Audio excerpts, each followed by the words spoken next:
العالمین والصلاة والسلام علی سید الانبیاء والمرسلین اما بعد۔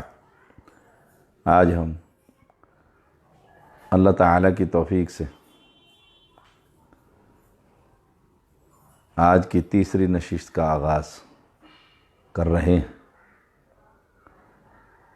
جو سوال و جواب پر مشتمل ہے۔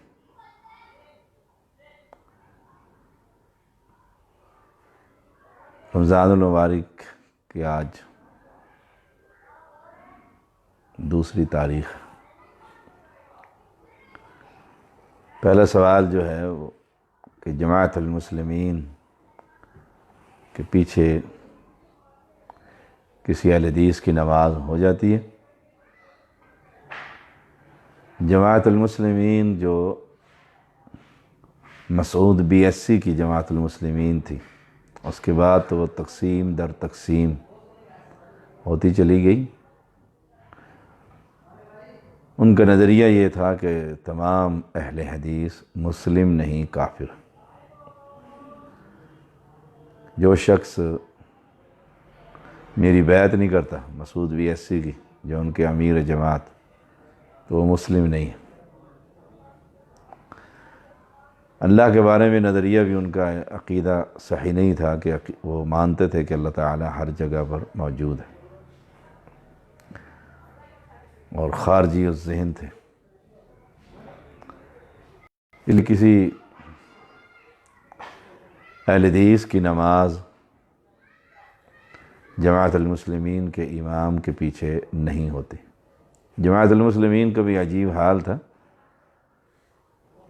میاں چنو جو خانیوال کی تحصیل ہے، تحصیل میاں چنو، وہاں پر جماعت المسلمین کا ایک گروہ دروازے بند کر کر نماز پڑھاتا تھا اور پڑھتا تھا، تاکہ کوئی بھی نمازی ان کے پیچھے کھڑے۔ ان کا عقیدہ یہ تھا کہ اگر پیچھے بھی کوئی نمازی آ کر کھڑا ہو گیا تو ہماری نماز خراب ہو جائے گی۔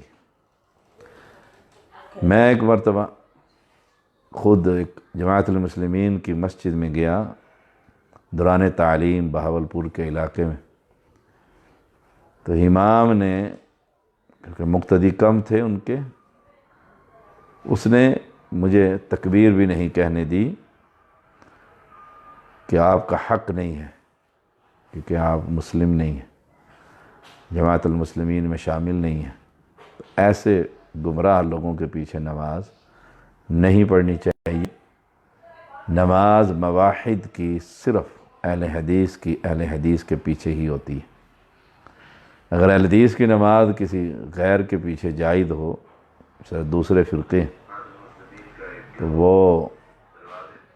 وہ جو ہے، پھر ہمیں مسجدیں بنانے کی کیا ضرورت ہے؟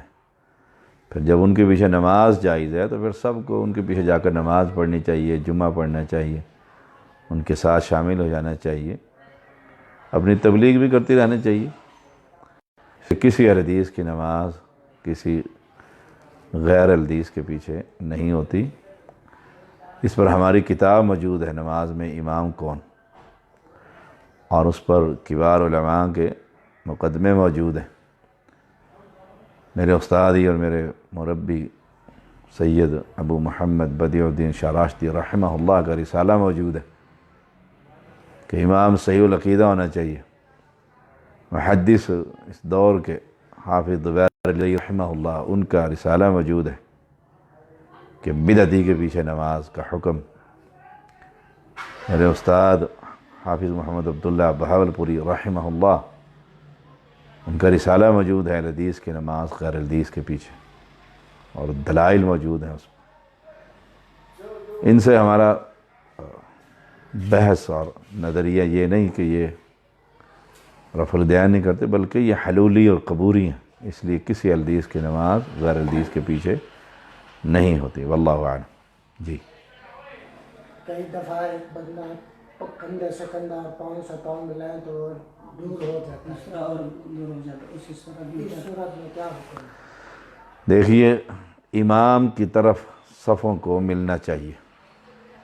ایک شخص نماز پڑھنے آیا اور آ کر وہ کھڑا ہو گیا نماز میں، اور آپ نے اس کے قدم کے ساتھ قدم ملانے کی کوشش کی تو اس نے اپنا پاؤں دور کر لیا، تو آپ بھی دور ہوتے چلے گئے اس کے قدم ملانے کی صورت میں، تو آپ کا اپنا نماز کی جو کھڑے ہونے کی کیفیت ہے وہ خود خراب ہو گئی۔ تو اپنی نماز خراب نہ کیجیے۔ اگر وہ قدم ملاتا ہے تو سنت کے مطابق، اگر وہ نہیں ملا رہا تو آپ مجرم نہیں، آپ اپنے جسم کے مطابق قدم کھولیے اور اسے بعد میں اس کی اصلاح کیجیے، سمجھائیے کہ یہ سنت ہے رسول اللہ صلی اللہ علیہ وسلم کی، یہ عمل احادیث سے ثابت ہے۔ کچھ لوگ اس کے پاؤں کے ساتھ پاؤں ملاتے چلے جاتے ہیں اور اپنے پاؤں چوڑے کرتے چلے جاتے ہیں، اور ان کی شکل جو ہے وی کی بن جاتی ہے اوپر سے، تو وہ اکٹھے کر لیتا ہے، ایسے کر کے دونوں پاؤں اکٹھے کر لے گا اور دور ہٹ جائے گا۔ تو ایسا مسلمان جو اپنے پاؤں ملانے سے اتنی تکلیف محسوس کرتا اسے چھوڑ دیں اور اپنے پاؤں کی کیفیت اپنے باڈی کے مطابق رکھیے تاکہ آپ کی نماز خراب نہ ہو۔ ملائے تو ٹھیک، نہ ملائے تو وہ مجرم ہے، آپ مجرم نہیں۔ واللہ اعلم۔ اللہ کریم عمل کی توفیق دے اور فہم عطا فرمائے، اور نماز کی صحیح کیفیت کے ساتھ ادا کرنے کی توفیق عطا فرمائے۔ سوال ہے کہ دعا کے بعد چہرے پر ہاتھ پھیرنے چاہیے کہ یا نہیں؟ ابن ابی شیبہ میں صحابی کا عمل موجود ہے کہ وہ دعا کے بعد ہاتھ پھیرا کرتے تھے، تو اس لیے جائز ہے۔ رسول اللہ صلی اللہ علیہ وسلم کا فرمان ہے، خیر القرون قرنی ثم الذین یلونہم ثم الذین یلونہم، بہترین زمانہ میرا زمانہ ہے، پھر میرے بعد کا زمانہ، اس کے بعد کا زمانہ۔ صحابی کا عمل موجود ہو تو جو پھیرنا چاہے وہ پھیر سکتا ہے، اور جو نہ پھیرنا چاہے وہ نہ پھیرے۔ ہر فرض کے بعد دعا قبول ہوتی ہے۔ کچھ لوگوں کا اس پر اختلاف ہے کہ اجتماعی دعا باقاعدگی سے جائز نہیں، لیکن آدمی ہر فرض کے بعد ہاتھ اٹھا کر دعا مانگے بغیر اس کے دعا، نماز ساری دعا ہے۔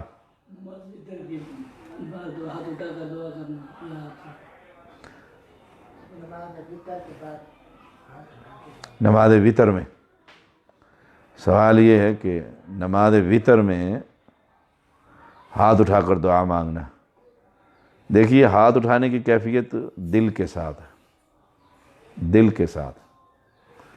رسول اللہ صلی اللہ علیہ وسلم سے وتر میں ہاتھ اٹھا کر دعا مانگنا ثابت نہیں۔ مختلف احادیث ہیں دعا کی، کہ جیسے جمعہ کے دن ایک صحابی آئے اور بدو تھے، اور انہیں آیا اور تو پیغمبر علیہ السلام نے رفع یدیہ، اپنے ہاتھ بلند کر دی، اپنے ہاتھ اٹھائے۔ ایسے ہر فرض کے بعد دعا قبول ہوتی ہے۔ مسلمانوں کی دعا میں شامل ہو، عیدگاہ میں نماز پڑھنے کے لیے عورتوں کو کہا نکلو۔ بہت ساری احادیث کو سامنے رکھ کر دعا مانگی جا سکتی ہے، لیکن وتر میں ہاتھ اٹھانا چاہیں اگر دل کرتا ہے، آپ کا دل کی کیفیت کے، دل پر چوٹ لگی ہے، مسلمانوں کے حالات ہیں، دل نرم ہوا ہے، تو ہاتھ خود بخود اٹھ جائیں گے ہاتھ۔ اور اگر ہاتھ باندھے بھی آپ دعا پڑھ سکتے ہیں، اللہم اہدنی فیمن ہدیت۔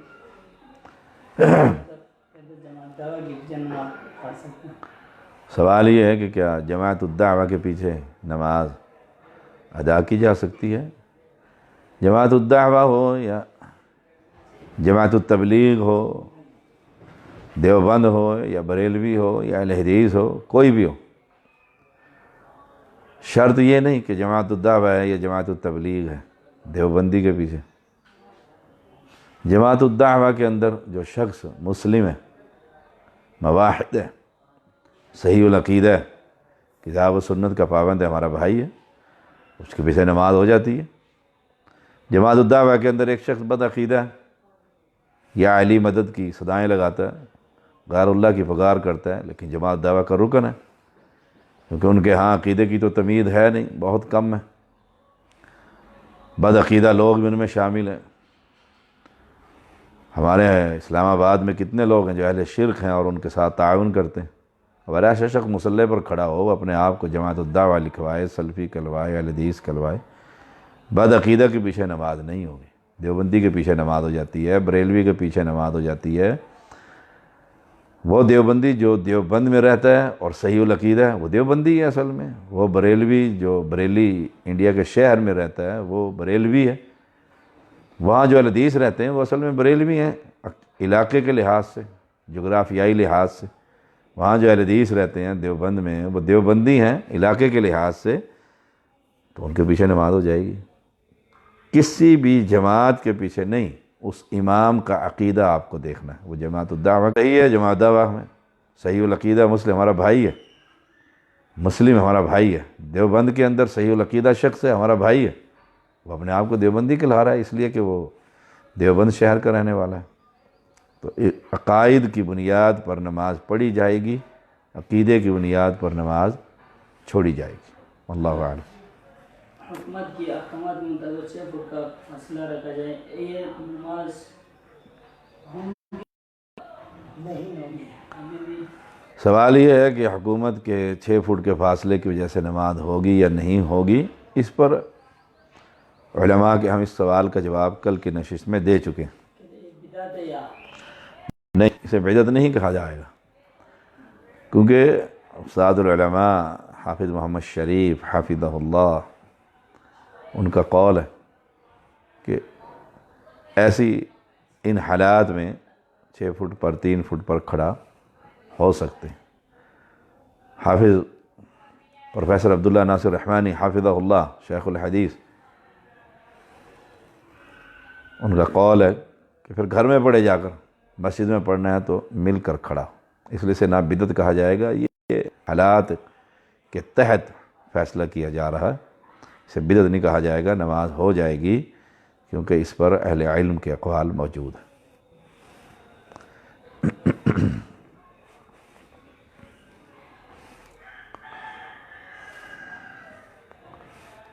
دعا کیجئے اللہ تعالی ہم سب کو فہم نصیب فرمائے اور صحیح عقیدہ نصیب فرمائے، اور رمضان المبارک کی برکتیں۔ اور جب ہم امام کے پیچھے کھڑے ہوتے ہیں سورۃ فاتحہ کا ٹائم نہیں دیتا تو پیچھے تک ہمیں رمضان کی سمیٹنے کی برکتیں سمیٹنے کی توفیق عطا فرمائے۔ ہم امام کے سوال ہے، ہم امام کے پیچھے کھڑے ہوتے ہیں اور وہ ہمیں سورہ فاتحہ پڑھنے کا وقت نہیں دیتا، تو اسی ایسے امام کے پیچھے کھڑے نہیں ہونا چاہیے۔ پہلی تو بات یہ، جو اہل حدیث امام ہوگا تو وہ اگر آرام سے سورہ فاتحہ تو کم از کم پڑھے گا، تو اس کے ساتھ ساتھ پڑھتے چلے جائیں، الحمدللہ رب العالمین الرحمن الرحیم، تو ساتھ پیچھے پیچھے پڑھیں۔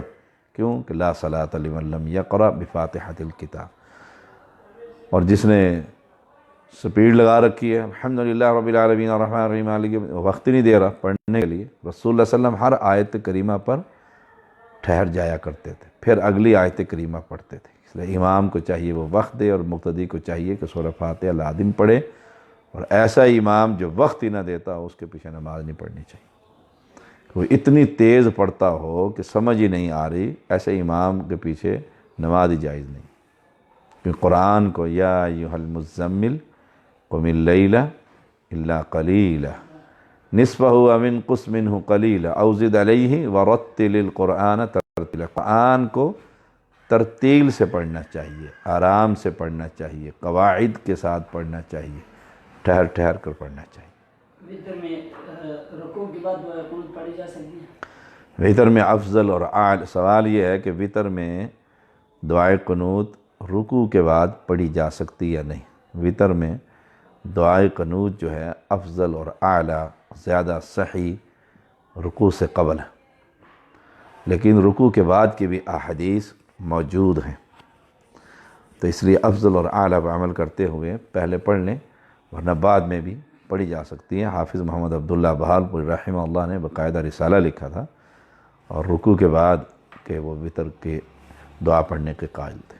اگر بندہ رات کو نماز تراویح اور پڑھ کر سوئی 11 کا پورا کر کے وتر صبح سحری کی ٹیم اٹھ کر رکعتیں پڑھ سکتے یا یہ سوال یہ ہے کہ رات کو وہ پوری ایک شخص 11 رکعتیں پڑھتا ہے اور پھر سو جاتا ہے اور پھر تہجد کے وقت پھر اس کی آنکھ کھل جاتی ہے اور وہ اس وقت پھر نفل پڑھنا چاہتا ہے تو وہ پڑھ سکتا ہے. اس میں مختلف اقوال ہیں کیونکہ یہ عباد الرحمن جو ہیں الذین یمشون علی الارض ہونا واذا خاطبهم الجاہلون قالوا سلاما والذین یبیتون لربهم سجدا وقیاما، سجدہ کرتے ہوئے اور قیام کرتے ہوئے. اب وقت مل گیا تو رحمان کے بندے سجدے کی کیفیت میں، اس میں اگر وطر پڑھ لیا ہے تو ایک وطر رات کو پھر پڑھے تاکہ پہلا وطر اس کے ساتھ مل کر جفت ہو جائے گا اور پھر نفل پڑھتا رہے، آخر میں پھر ایک وطر پڑھ لے تاکہ آخری نماز نمازی کی وطر ہونی چاہیے.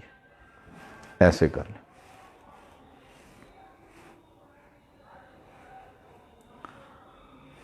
لا الہ الا اللہ.